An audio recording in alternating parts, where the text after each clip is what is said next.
Welcome back to another episode of Conversations. Today, I am here with somebody who gave me my first opportunity of business, moving from Ohio to South Florida, somebody I've developed a great friendship with, and somebody I consider family, Leo Gayle. Welcome to the Conversations channel. How you feeling? Feeling great, man. Thanks for having me. Appreciate you. Always good to see you. So, we're going to bounce around. We're going to go from left field to right field, back to home plate, out to center field. We're going to hit a lot of different topics. But I want to start off by talking about video, social media, real estate. That's how we got connected. Like I said, you're one of the first people I probably actually worked with down here, first client, if you will. So I appreciate the opportunity nonetheless. Of course. And we've developed a great friendship since. But what I knew you as and originally knew you as, and it's been 4 years, about 4 years. I think it was October of 2020 when we first linked up. And we were just shooting video content, YouTube videos for your real estate business. So I know you've diversified a lot since then. You're doing a lot of different things, but let's take it back to 2020 in the fall. You were a real estate agent. Why initially were you prioritizing video and social media to market your business and grow your brand? Why was video a priority at that time for you? So first and foremost, I didn't even realize it's been that long. It's just like time flies. But the answer to the question, okay, why prioritize video and whatnot is because, obviously it's important, especially where things are today. These videos, even videos from years ago, I have people who still call me today and they say, oh, I've seen this video. What do you think about this? Or I saw your video on Icon Brickle, or what do you think about investing in Icon Brickle? And this was just maybe a few months ago I got a call like this, and that video was, again, years ago. So I knew at that time that simply just making phone calls wasn't enough. I didn't have the robust system I have today, but I knew that something had to change. I had to step into this space that more people were sort of stepping into, which is the digital marketing, which and obviously video is a part of that. And video is just very foundational. You make a video, you put it out there, people are able to see the video, and that video sells for you 24/7. Yep. And when you say sells for you 24/7, I actually wanted to ask if you can give a few specific examples where video really helped you, whether you were leveraging it in the sales process, you're going to a listing appointment, and they've already been sold. They already know, like, and trust you because they've seen your content. Or maybe you've generated leads directly from videos. Or maybe just connections and opportunities. Like you said, maybe someone's giving you a call and you're more or less advising them, and that's a connection you wouldn't have had. So do you have a couple examples that you could share? Man, I have many examples. I have so many examples. There have been times where I go to a listing appointment and I don't need to sell them. They say, look, I've watched the videos. I know who you are. I know you can help us out. Let's do this. There have been times where I have wanted to do something unique or different. Maybe it is a magazine interview. Maybe it is a meeting with the owner of a restaurant because I want to shoot a video with him.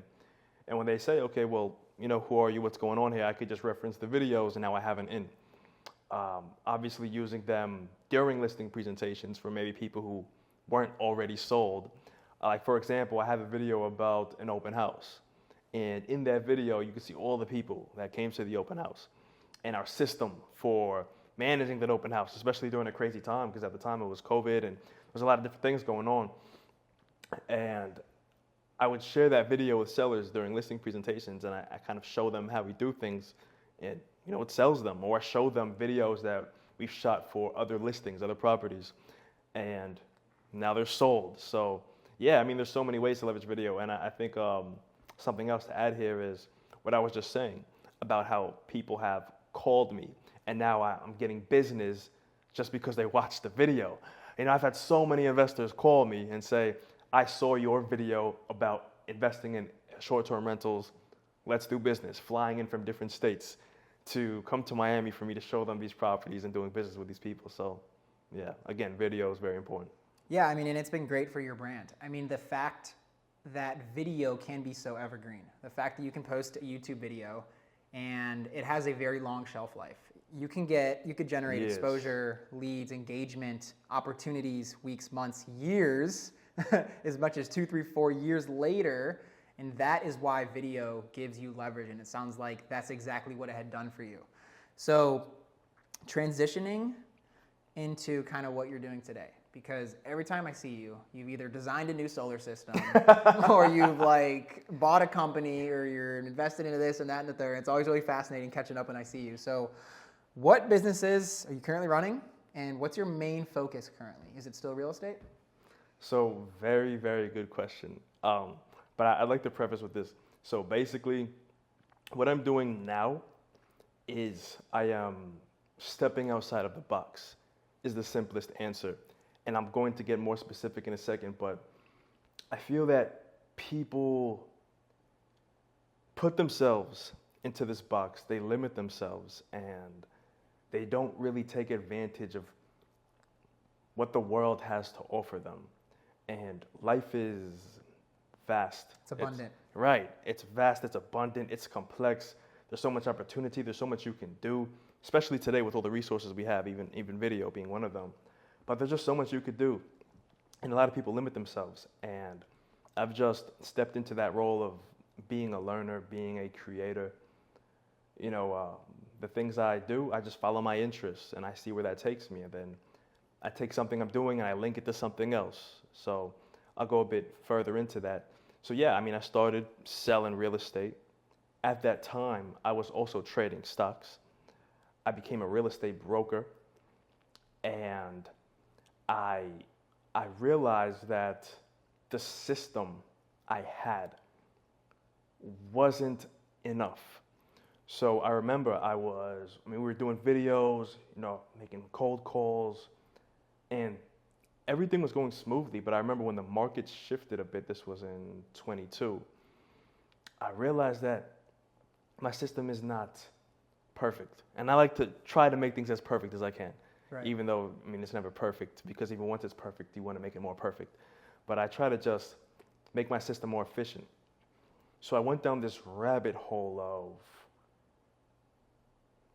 digital marketing, systems, AI, tools, tech, just everything that we have to our advantage these days, and how to use that in your business to make a more efficient system. So from that, I was able to create a more efficient system, and I saw leads just rolling in. So I said, okay, you know, I'm in real estate. I know there are people who would be able to benefit from this. So I decided to create a company that helps real estate professionals with their system. And that's Viro Digital. So that's something that we've done. But in that, I've noticed I would have deals come to me that maybe it doesn't work as an agent, but it works if I were to say buy this property myself as an investor. So I said, okay, I have all these deals coming, and they don't work, as a listing, but I could purchase this property. So I decided to not create a new company, but expand on an idea that I have already created, and that was Gayle Co-Investment. So when I was initially trading and when I got into real estate, I had this vision of creating an investment firm. I just didn't exactly know the steps to take or how I would go about doing that. But in that moment, I said, okay, like, here's the opportunity. I had the company ready, but here's the opportunity to tie it all together. So that's my priority now, is creating solutions or providing solutions to real estate problems and financial problems for either clients, say investors who want to invest in the firm, or sellers who have a real estate problem that they need to get rid of. So either we can help them with that situation in many different ways. Either we can purchase the property ourselves, or we can help them to list the property. So full service. And also other things that I'm doing. So I'm managing a portfolio of real estate. I have some real estate as well. And that has provided a lot of insight, and that has taught me a lot as well. And I bring that expertise to the investment firm. And moving forward, say this year, we have even bigger ambitions and bigger goals because of the experience that I was able to get from these other endeavors. to where this year we're looking to acquire more buildings. And we're looking to acquire those buildings in blue chip neighborhoods here in South Florida. Define blue chip for people who might not know what that is. So quality neighborhoods that aren't going anywhere. It's not a place that's, say, trendy. It's a place where people want to be and will want to be always and forever for other reasons outside of just, say, like nightlife or partying or whatever it may be. Say, like good school districts and the likes. So, okay. Yeah, that's where we're at. Awesome. I love that. Very impressive, obviously. And it's always cool to see and hear and learn about what you're doing. One thing you said specifically is just the idea of abundance. So what you're doing at your age and how you're juggling multiple endeavors, it's unique. And I'm sure you know that. A lot of people do one thing, whether it's they have one job or they have one business. And something I will be more thoughtful of this year is based off of a quote I heard, and I think it's in line with kind of what you're doing. And it's, I don't want to say who it was because I forget and I don't want to misquote who said it, but I heard this recently and it really resonated with me, and it was, I observe no professional boundaries. And it was somebody who has like a lot going on, a lot of really cool stuff. He's doing everything under the sun. And similar to you, that's not very common because people think that if they become spread too thin, maybe the quality of things drops. So what are you doing to make sure that you maintain a standard across every endeavor and investment? Is it team, systems? What ways are you, how are you able to juggle so much and grow all of these different things you're doing? Right, so that is an amazing question, and it's true. I mean, it really just depends because advice for one person may not be advice for another person.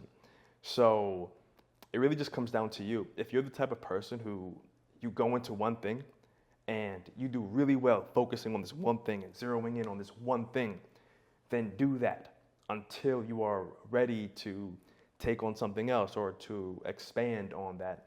For myself, I'm someone who's very curious. I like to learn and I like to put systems in place. I remember you asked if it was systems. Yeah. It is systems. It is a team. I like to lead a team. I like to put systems in place, and I like to have leverage that allows me to do the things that I like to do more efficiently and allow me to do, more than one thing. Also, another secret is vertical integration. So if you have something that aligns with something else and they can work together, then you could do multiple things at once. Whereas if you want to say you want to be in the jewelry business and you want to sell luxury watches and diamonds and whatnot, but then at the same time you want to I don't know, get into some unrelated industry, like you want to start a ballet studio or something. It's hard to connect them because they're not complementary. Right. There's not synergy, right? Right. So I'm not saying it's impossible, but it's hard to connect them. Whereas everything I'm doing, it's just doing one thing until you realize that there's something else that can be connected to it and building the machine.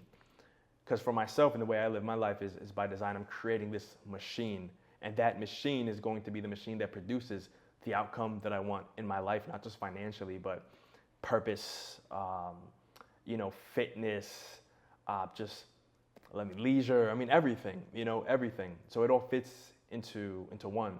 And yeah, how to put that together is first and foremost for those that it does work for, because again, it won't work for everybody. But if you feel like that's your personality, that's you, and that could work for you, the first step is, of course, to do that one thing and understand that one thing. And it's essentially walking that path until you realize that maybe you can make a right over here. You can go down and still maybe make your way back, and there's something over there that will help you along this path or this journey as well, and you can kind of connect the dots. So you start there, and then you find that thing, you connect it, and if you can find something else to connect, great. If you can find something else to connect, great. But then you want to have a system to make sure that you aren't dropping quality there. So you want to have a system to where everything can come together and integrate, and then you also want to have a team to help you work that system. So that's how you would go about doing multiple things at once. Work the System, that's a great book by Sam Carpenter. Yes, it is. Yes, it is. But what I would encourage people to do, and maybe you would agree with this, is because that's really good advice and that's very insightful. Because, like you said, you need to know yourself right before you go out and do 6 things, or you just focus on one thing. So what advice would you give to somebody who maybe has one business or one job and they're a little worried about diversifying? Because if I were to give advice, and let me know if you agree or disagree, is just go taste and do as much as you can. Try as much as you can. I have probably failed 5 or 6 businesses, barely even got them off the ground, while running this company. And every time I would start something and end it, I would learn so much to where now I'm at a point where when I diversify again, because I'm going to, and I think it's in alignment with who I am, kind of like how you do, I'm going to be very well prepared now, and I'm very more knowledgeable, and I'm very more confident than I would have before. However, I had to at least try. So what advice would you give to somebody who has never juggled more than one thing? What could somebody do to figure out what type of person they are when it comes to doing more than one thing, I guess? So I would say first and foremost, yeah, I agree. You want to do multiple things because that's how you learn about yourself. Yeah. And especially it's in those losses where you learn the most. Winning isn't going to teach you as much as a loss will teach you. So yeah, just get out there, do many different things, understand who you are, because doing all those things are going to teach you different elements about yourself. Yeah. Then as you bring those elements together, you realize more of who you are, and then you could do what you will with that information. But I would say that you should try to do whatever it is to your fullest capacity before moving to the next thing. You should find something to where you've had some success in it and it works for you, and do that until you have a feel for it, you understand it inside and out before you jump to that next thing. Like for myself, selling real estate. Before I decided to do everything I'm doing today, I understood that inside and out to where I felt like there's really nothing else to add here. And maybe that's some hubris or arrogance because there's always something to learn. But I just understood it so well that even the things that I may be missing, very small. I understand the process. I understand the players of the game. I understand the psychology, how buyers and sellers think. I understand what's going on. I know how fast this house is going to sell based on, these different criteria. So I know what's going on. So from that, I can go ahead and take the next step into something else that I can connect with this thing that I know so well. Right. So I would say definitely do many different things. Understand who you are. Also, do some self-development. Make sure you have that. I was going to get into that. Yeah. Yeah, make sure you have that as well. Like meditate, spend time alone, go out into the woods and do hard things. Go and put yourself in a hard situation. For myself, I've been in hard situations where that taught me my own character. It taught me who I am in these tough times. And that leads right into business because it's all connected. This game we're playing is life. Yeah, totally. And everything goes into one. So yeah, if you do many different things, if you put yourself in a hard environment or hard situations, and you do that deep personal work on yourself, totally, you bring that all together and you know how to navigate. Yeah, and that's the beautiful thing about, I think, business, entrepreneurship, or an entrepreneurial spirit. Right. I think, especially business, and I literally posted this today. It's funny we're talking about this. It's literally on my Instagram story as we're talking, but business is like the #1 self-development journey. Exactly. It's the #1 self-help book because in order to be a good business person, you have to be holistic, right? You have to be crushing all your different areas of life because if one thing's lagging, it's going to affect your business. Exactly. Because how you feel, how you think, your mindset is how you're going to perform in your business too. But I guess to kind of tie up that segment is timing. So encouraging people to try a lot of different things, but understanding when to branch out and do something, which you were very keen on understanding. Okay, this is kind of second nature now. I have consistent maybe deal flow, or I have stability in the business, etc. You have a couple things in place. That's what I think I struggled with initially was I didn't have everything in place and I was jumping ship. So it's not trying too many things too soon and too fast, because you do need to focus on one thing and carve out your lane before you go or before you move over and try something else. Like you have to have systems, you have to have people in place, you have to have that stability, because that's what I feel like a lot of people are obsessed with instant gratification in this day and age. And when something not working after 3 months, 6 months, even 12 months, 24 months, or they don't like something, they'll just jump ship. Yeah. So I think how do you, to end this part of it is, how do you know when the right time is? Like, when is it to try something new? When is it, I hate my job, I hate this business, I'm struggling with it, do I cut it off? Or when is, okay, the business is going really well, maybe I could diversify, but would it be a distraction? So what sort of timing? So I'll answer both questions. The situation where someone is in something that they hate, they want to move on. Yeah. And a situation where somebody's winning and they're doing something well, but they want to diversify. Right. So even if you kind of look behind both of those paths, if you will, you could just go wide. So for example, if you get into sales, if you get into real estate, if you get into marketing, these skills that you'll learn, you can apply anywhere. For example, let's say you choose a real estate path, since we're on that topic. Yeah. If you decide to do real estate, you're going to be thrown in the pits. You Yeah. know, like you have to call people who are cursing you out. You have to show up to someone's house and get them to agree to hire you to sell their $700,000 investment. You know, and then you have to deal with all the players and all of the stress of the transaction that comes after that. You have to deal with people trying to renegotiate, lawyers, contracts, sellers' emotions, buyers' emotions. You have to wear many hats, and there's a lot that you have to do. It's a big role to take on. So when you do something like that, you can go and do these other career paths, say like if you wanted to start an online business, for example. It's going to be much easier because you already had to go out there, boots on the ground. And you have the foundation. Right, do all these hard things. So I would say if you could pick something, if you don't know what it is you want to do yet, if you can go some sort of sales or marketing route, that would give you, like you said, a foundation, and then you can zero in from there. That'd be the best route to take. But let's say that you've picked something and you absolutely hate it. Yeah. Well, if you hate it, you shouldn't be doing it. So if you hate it and you've at least, well, let me rewind. Let's say you hate it. Gather all the resources that you can before you move on. So if you're in a position and you hate that position that you're in, well, there's still lessons. I mean, we're all on this journey of life, and there's lessons everywhere. Totally. So you're doing something you hate it. Okay, well, meet everybody. Who knows what paths could open up for you by you talking to the right person. Yeah. So meet everybody, get to know them, what are their interests, you know, what are they doing on the side? What's working for them? You may not know, you may be, for example, you could be working in a warehouse and the guy who's working there next to you happens to be a millionaire, but he just doesn't talk about it and he actually enjoys doing the job and he has this investment portfolio on the side and he's making a lot of money. You never know. So talk to people, that's one. Also, maybe talk to the manager, the leader, the boss, whoever, and say, hey, is there something else I could do here? Is there a role above this one that I could play? Is there more money? Is there more, whatever you're looking for? Maybe there's an opportunity there.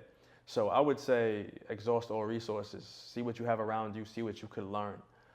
Even before you leave, you know, maybe stick around for a month and just write things down. Look around. See how they run that business. Maybe you want to start a competing business, but see how they run the business that they're running. I remember before I branched out and did my own thing, I remember I was on a team and I learned the intricacies. I learned everything about it. I learned exactly what was going on. I learned how the business was run. And after I got to know everything, I said, okay, you know, I know how to do all this on my own. And I remember speaking to the leader of the team, and this just wasn't a meeting of the minds. And I said, okay, understood. You know, because I see where the inefficiencies are, and I know how to fix them. So I said, understood. You know, I'm going to go my own route, and I could fix these inefficiencies my own route, myself, my own way. So yeah, exhaust all resources and take it from there. And then you can go ahead and either do a sort of competing business or just jump into that thing that it is that you love. Obviously, you want to have some reserves, and it would be best to, again, have some sort of sales or marketing background before you jump into whatever that thing is, and just get the knowledge and move from there. And now if you, thank you. And now if you love the thing that you're doing and you say, okay, well, I want to diversify. Well, don't diversify for diversity's sake, if I said that correctly. You want to actually do that thing, do it well, and understand it so well and do so well at it that you get bored. and you say, okay, I can do this thing in my sleep. It's very easy. What do I already know that I could plug into this that would make sense to plug into this? That's my approach, because obviously I was selling real estate, and I realized that obviously I need to solve my own lead generation issue. So after solving that and setting up the system, I said, okay, well, I could just see if anyone else needs a system. Hey, do you need a system? Yes. Okay, well, here's what I'm doing anyway. I could help you with it, and then you can pay me this fee. There we go. It's very simple. Yeah. And then the investment side of things. Well, my goal was always investment when I stepped into real estate, and I'm already here in real estate. I'm already meeting these sellers. Hey, maybe you can sell me this property.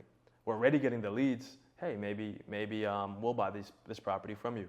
So it just works, Yeah. So I bring that up because if you could figure out a way to tie things together, then of course that's how you would diversify.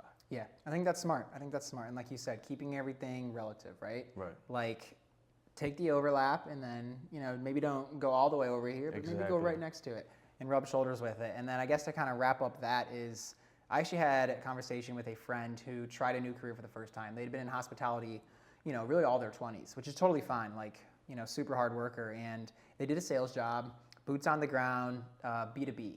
Like, I think it was selling, Wi-Fi, internet, like stuff like that. Walking into stores, never done sales, in person, cold leads, just door knocking basically, walking into businesses. Absolutely despised it, hated it, realized it wasn't for her. So many different reasons why she hated it. And she was really beating herself up because she was saying, like, I finally got out of the hospitality industry. I finally got like a career, a big girl career. And, everyone got me so fired up, and I like the community and the environment and the people I work with.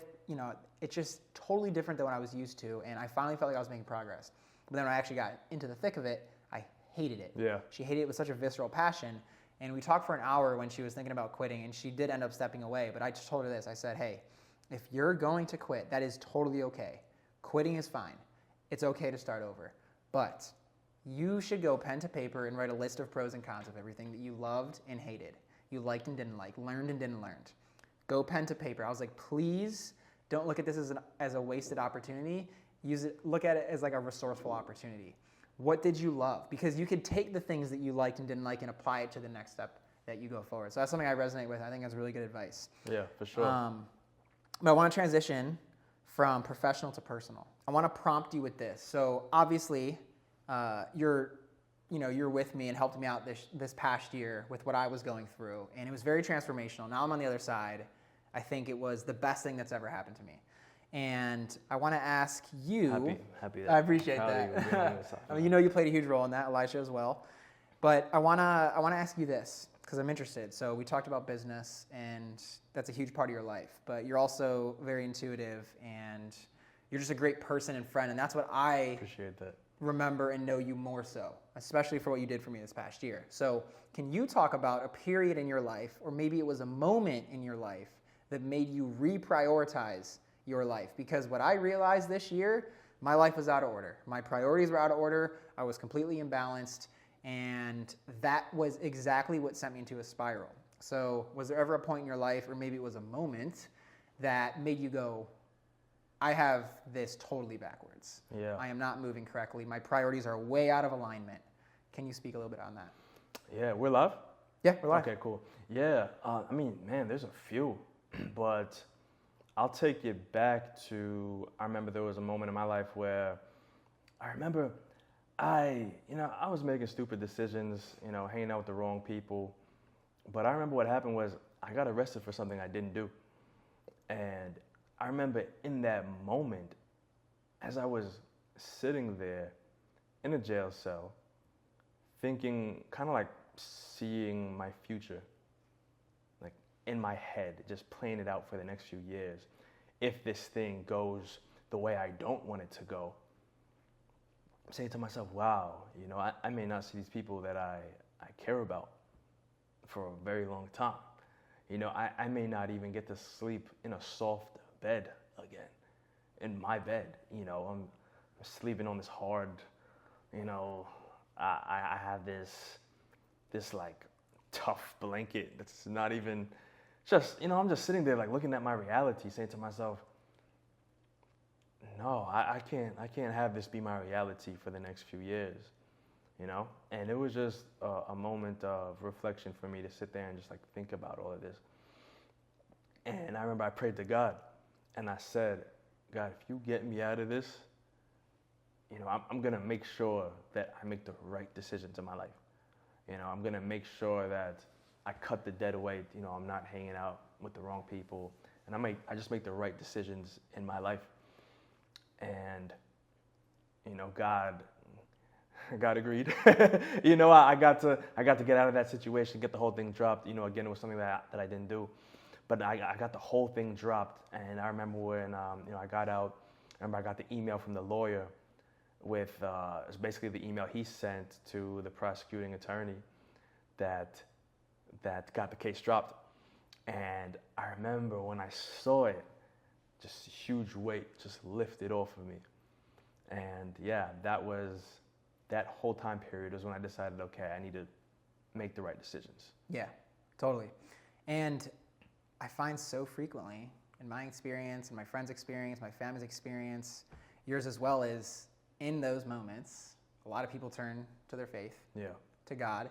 And sometimes it takes that for you to begin building that connection or strengthening that connection with God. So going into my next question, you touched on this a little bit, is how does faith empower your life as well as your businesses?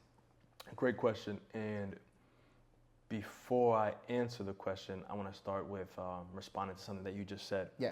So you said a lot of people, they have this moment and then that's when they go deeper into their faith. Well, I feel that God gives us these moments so that he could bring us closer. Some people, they are so poor that all they have is money, and it's unfortunate. Some people never go through anything. So they assume they know it all. They assume they figured it out. They assume there's nothing else. And that is to their detriment, So these bad things happen, and it's in those moments where you can make a prayer to then see the result the next day, to then realize, oh, this thing's real. Yeah. There's something going on here. So yeah, and then you said, just generally speaking, how does faith empower your life? Yeah. And your businesses? Yeah, wow. It's an easy question to answer, but a hard question to answer because I feel like without that, you don't have this safety net. That's my perspective, and I'll go deeper into it. Okay. For example, I think we spoke earlier, and I said that people get stuck in the box, right? And that's because people have come to this patch of grass, patch of land. They've bulldozed it. They put concrete down. They put concrete on that concrete. They got rid of all the fruit trees, and they put up their own trees, and they created this little happy place for us to live. They gave us roles. We can go to school so they could teach us how to play these roles. And people get stuck in those roles and don't even really understand what's going on. Like they sit there and they say, well, I'm a CEO. Yep. It's like, all right, cool. Like, who else are you? Like, what else is important to you? Nothing. Business. Yeah. This is all I live for. It's like, well, all right, but you're missing the mark if that's the way you're living. If that's your identity. And right. That's very common. Right. A lot of business people, professionals, they are their work. Exactly. It becomes their identity. Exactly. And I've been that person. Same. So I know Yeah. I know what it looks like. I know how to identify it because that's been me too. So I have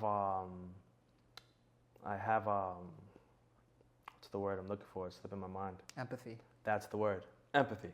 I have empathy for people in those situations because I've been in that situation. But with faith and knowing that this world is much more than what we see it as, it gives you the freedom to not pigeonhole yourself. For example, right? I'm not a physicist by any stretch of the imagination. However, I've been reading a physics book, and I've watched some videos on physics, and I've had some conversations with ChatGPT on physics. So I have a tiny percent of knowledge on the subject. Yeah, yeah. With the tiny percent of knowledge that I have on the subject, there's a lot that I've learned because it's the science that explains this reality, this world that we live in. And what I learned was that there's a lot that we can't see. You have fire, that is, you have blue, red, orange, yellow, white, clear. You know, there's fire that we can't see. Our eyes can only see objects that reflect light in a way for our specific eyes to see them. We see the world a certain way. Certain animals may see the world a different way. Yeah. So, what's the world? You know? Yeah, subjective. Right. If you're in a room, you cut off all the lights. It's a dark room. What do you see? You see nothing. So, there's a lot of the world that we can't even see, that we can't even comprehend. Yeah. You know, I mean, there is bacteria alive in your body right now, carrying out its own job, doing its own thing. It's unaware of your existence. Yeah. It just lives its own life. It doesn't know it's inside of you. You know, there's billions and billions of planets. I mean, the world is just so complex, and we're just inside of it. So when you kind of condense that into, I am a CEO, or I am fill in the blank, whatever it may be, and that is your world, and you put yourself in that box, you are missing most of the picture. Yeah. So faith plays a big role in that piece, almost, that I am more than the role within society that I have decided to take on. Yeah. And dude, that word peace, that's the number one thing that I could think of with my recent transformation, whatever you want to call it, is peace. He's given me that peace professionally. I realize that it's okay if I have a bad month or a bad week, or I lose a client or two, or if I have an incredible month. I don't feel any pressure anymore. Exactly. Like, I'm so at peace and leveled out, and my girlfriend can vouch for that. It's very difficult to kind of bother me these days. Whereas before, I was a lot more irritable. And that peace of mind that he's given me, even recently, bringing on new clients, I'm not super fired up. Sure, I'm stoked, but I'm not wrapping up my entire mood and my week and my month in it. I'm just good. And that wasn't the case for a couple years. Yeah.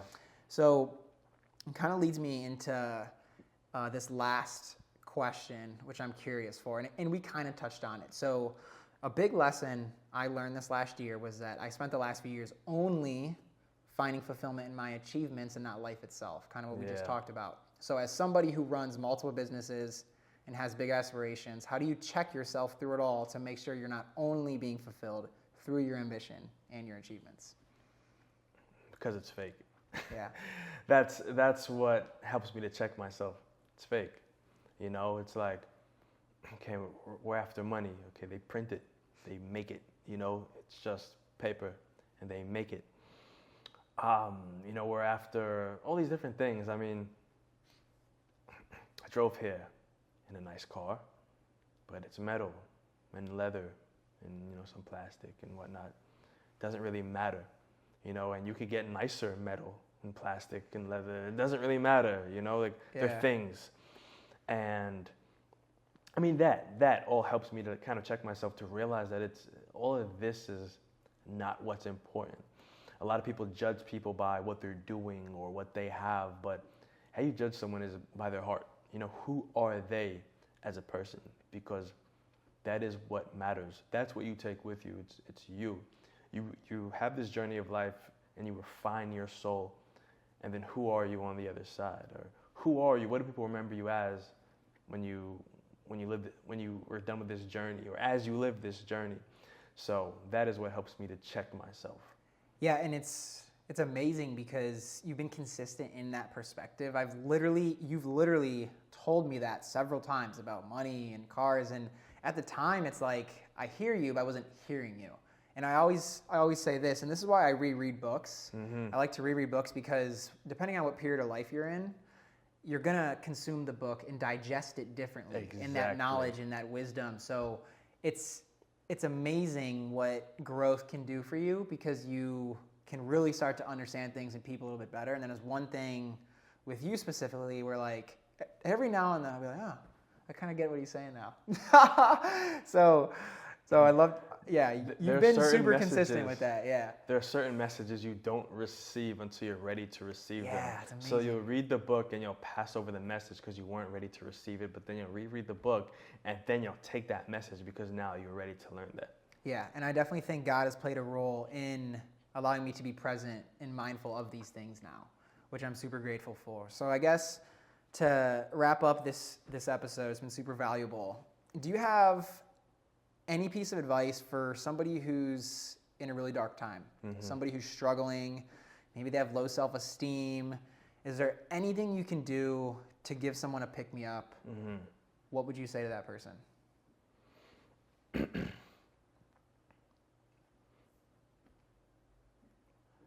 I would say, number one, understand that this too shall pass. Whatever someone may be dealing with, you're not going to deal with it forever. We've all been through that. We've all had these moments, these experiences where we're dealing with something and it's consuming our headspace, our thoughts. We see it as the biggest obstacle, but then time passes and we realize it wasn't as big of a deal as we thought it was. Just in the thick of it, when the bombs are dropping, there's fire, there's smoke, you can't see. You think it's a much bigger battle, a much bigger war. You think it's much more than what it actually is. And then when the smoke clears, you realize, oh, it wasn't that serious.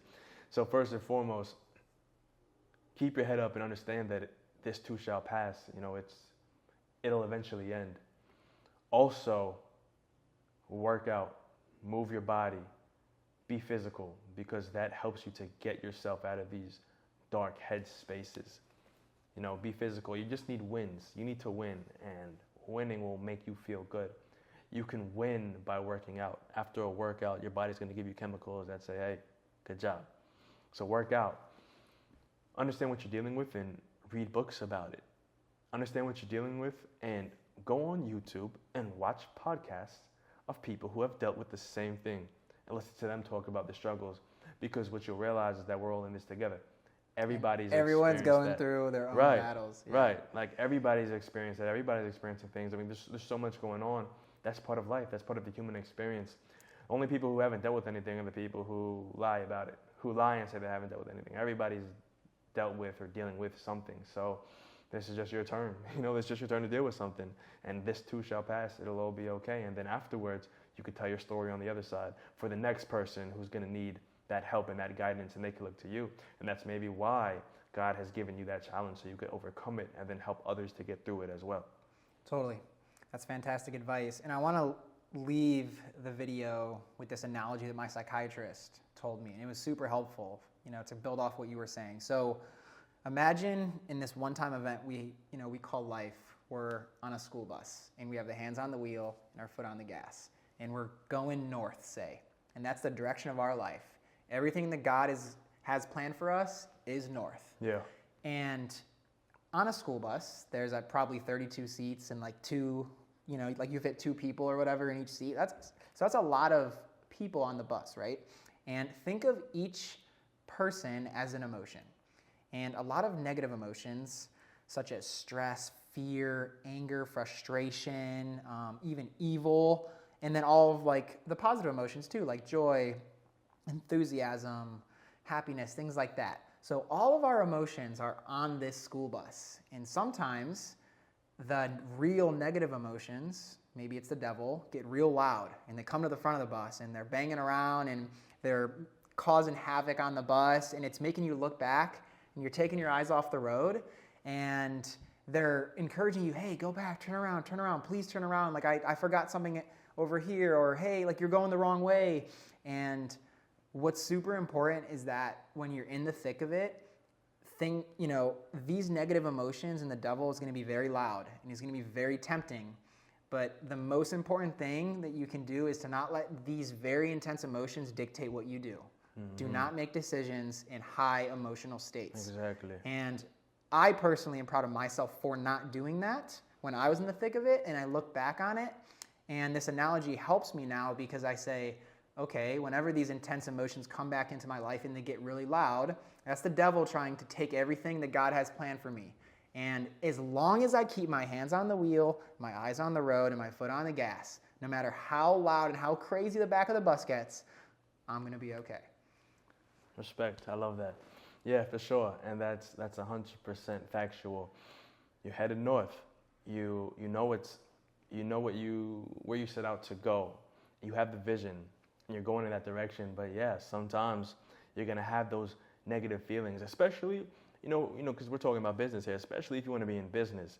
Yeah. You're going to have those highs and lows. Like, you're going to feel like a god amongst men. Then you're going to be depressed. And that low can last a month, 6 months, 5 years, maybe a day. Exactly. So, yeah, exactly. Like, you're going to have all the emotions as part of life.